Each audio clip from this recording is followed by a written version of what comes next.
Hello friends, welcome my channel staff nurse recruitment इनफरमेशने contractual recruitment notice ছেড়েছে মেদিনীপুরে। দেখে নেব। 7/9/24 ফর্ম ফিল আপ শুরু হবে। 21/9/24 ফর্ম ফিল আপের লাস্ট ডেট। জেনারেলদের জন্য 100 টাকা আর রিজার্ভ ক্যাটাগরিদের জন্য 50 টাকা। আমাদের ভ্যাকান্সিগুলো দেখে নেব। Clinical psychologist, psychiatric nurse UR একটা আছে।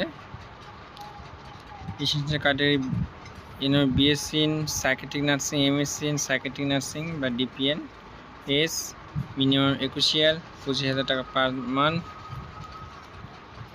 তারপর সাইকেট্রিক নার্স বিএসসি হতে হবে,